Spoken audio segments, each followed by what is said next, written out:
the AP sent it web encrypted. And now what we're going to do is we're going to run aircrack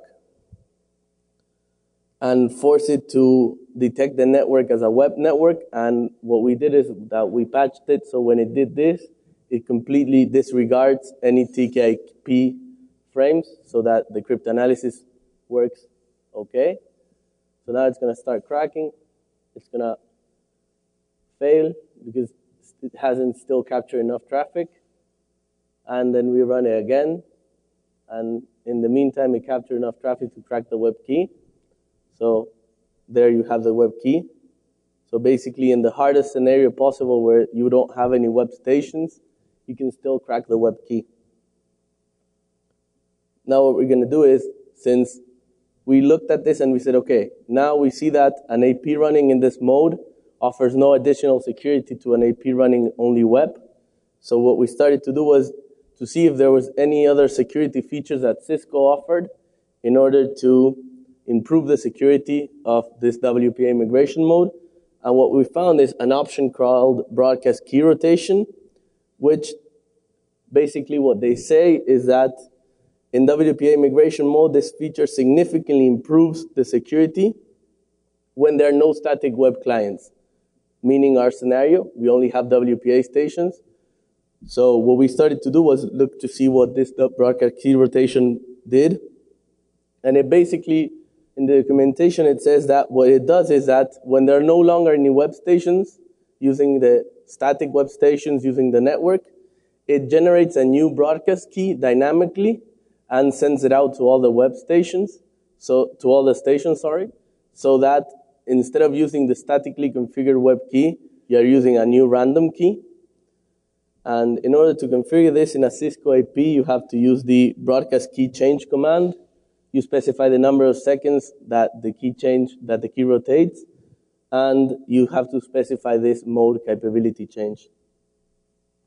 So basically what happens when you're using this is what we see in this diagram. You have a WPA station, and you're exchanging frames with the AP, and everything is working okay.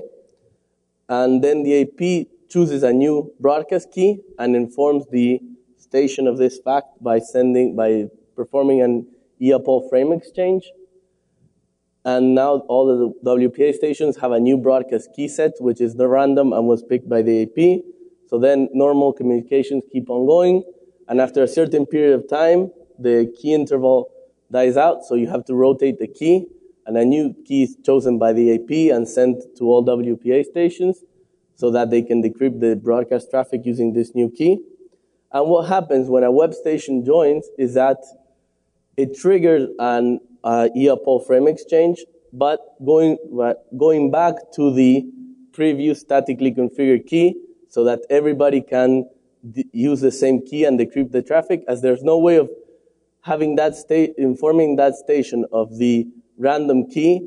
It has to go back and use the statically configured key, which is the only one that the web station knows. Then normal frame exchange occurs.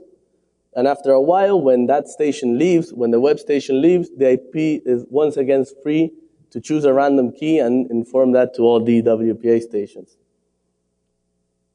So basically, in order to bypass broadcast key rotation, all we have to do is tell the AP that we have joined the network as a web station and that we can't do dynamic rotation. So basically, the AP falls back to the statically configured key, and we have exactly the same scenario as before. And if we look at what we were doing, this is the first step of the scenario of our attack mode. So basically, this feature does not enhance the security at all. It doesn't change any of these facts. So in order to bypass this, we do a fake authentication with aircraft. Here I'm going to show a demo of this working. The first thing I'm going to do is set the web key in Wireshark and also set the WPA key so that Wireshark can decrypt both web and WPA traffic. Once this is enabled, I'm going to start monitoring the frames that are in the air. And I'm going to pick a filter looking for frames from our AP that are either WEP or EAPOL frame exchanges. EAPOL frame exchanges are encrypted with TKIP, so that's why I had to set the WPA key so that we could find the EAPOL frames and look at them decrypted. And what I'm going to see is that this is when the station joins and an EAPOL frame exchange occurs. This is a WPA station joining. And if we look at these are broadcast frames. They're WEP encrypted, but although Wireshark knows the WEP key, it can't decrypt the frames because these frames are encrypted with a random key that the AP chose. So if we try to crack this key, what we're going to end up cracking is a key that's only valid for a short period of time. So it's completely useless to crack that WEP key. So basically now what we do is we authenticate using the fake authentication. As you can see, now we are able to decrypt the broadcast traffic. Now we see that there are WLCCP frames and IGMP frames, and that an EAPOL frame exchange had occurred before in the capture, and that was telling the WPA station that was in the network what the new key was, which was the statically configured key.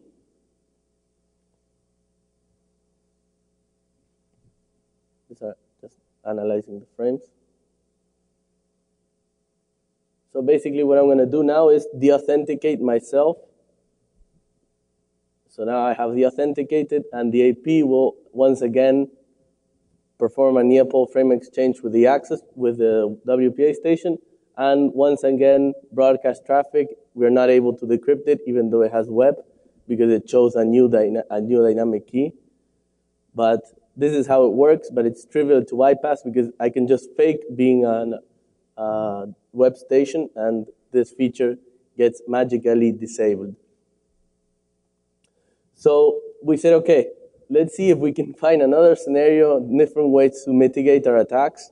And one typical thing that people enable in WEP, if they have to have a WEP AP hanging around because they have, I don't know, some hardware that's not able to use WPA, is that they enable PSPF.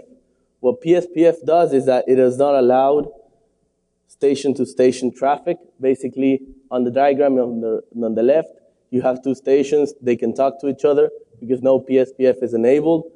In the second case, when you try to send a frame from one station to the other, the AP drops that frame and says, this cannot be used. This feature was introduced by Cisco mainly to be used in hotspots, so that all the broadcast net bias and all that stuff that everybody would be shooting around went dead. And this has the advantage that if you enable this in a web network, there are certain attacks that you can't carry out. For example, the chop-chop attack doesn't work because you need the AP to forward frames to another station, and you have to go through the AP. So basically what this does is that this forces you to use some other types of attacks against a web network if it's configured with PSPF. And the only attack that you can carry out in this is if you have PSPF enabled on a web AP is to attack a station directly. Because if you try to go through the AP, it will never send the traffic forward. So basically you have to go through the attack directly a web station so that it generates new and more broadcast traffic, new web traffic that you can use to decrypt the key, to crack the key. So we said, okay, we don't have any web stations to attack because we're assuming that we're in migration mode and there are no web stations in sight.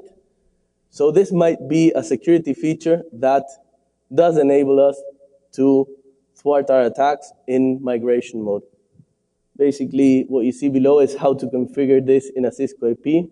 You have to use the port protected option.